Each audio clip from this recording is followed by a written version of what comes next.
জীবনে তুমি যতই ভালো হও না কেন, কারোর কাছে না কারোর কাছে তুমি ভিলিয়ান, এই কথাটা সবসময় মনে রাখতে হয়। তাই জীবনটা চলতে সহজ হয়। সবাইকে আশা করতে নেই, সবার কাছে আশা করতেই নেই যাতে তোমাকে সবাই ভালো বলবে বা ভালোবাসবে। কারণ তুমি যেমনই হও না কেন, সবার কাছে তুমি খারাপও হতে পারো, কারোর কাছে তুমি ভালোও হতে পারো। তাই জীবনটা সবসময় নিজের মতো করে চলো। হ্যালো ফ্রেন্ডস, আমি প্রতিমা নিয়ে এসেছি আর একটি ব্লগ। তো দেখতে থাকো আমার সঙ্গে ভিডিওটা। আজ রবিবার, তাই আমরা ইডলি আর বড়া এনে করে খেয়েছিলাম। চাটনি সম্বর দুটো ছাড়াও টেস্টি ছিল, ইডলি বড়াও টেস্টি ছিল।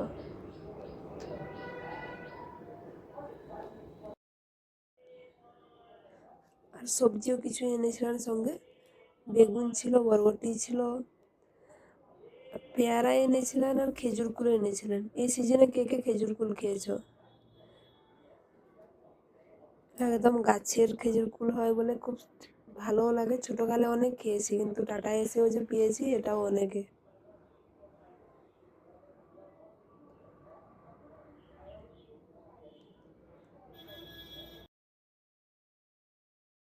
আচ্ছা রাইস বানাচ্ছি। এখানে কাজু কেটে রেখেছি, কিশমিশ আছে, এবার সব ধুবো, দিয়ে ভাজবো ঘি দিয়ে। এখানে সবজিগুলো কেটে রেখেছি, দেখতে থাকো আমার সঙ্গে ভিডিওটা।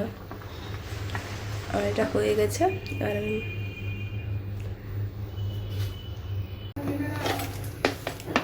কড়াই দিব ঘি।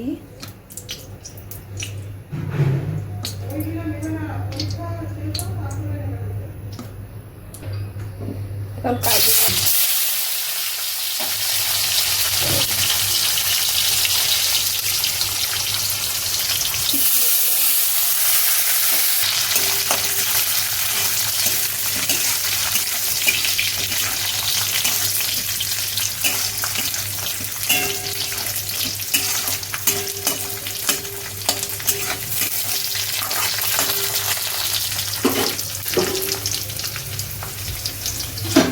বড়ো গামলাটা নিয়েছি মাখানোর জন্য। বড়ো জায়গা না হলে ভালো হয় না মাখানো।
চিকেন কষা বানাবো, তাই পেঁয়াজগুলো তেলে দিয়েছিলাম।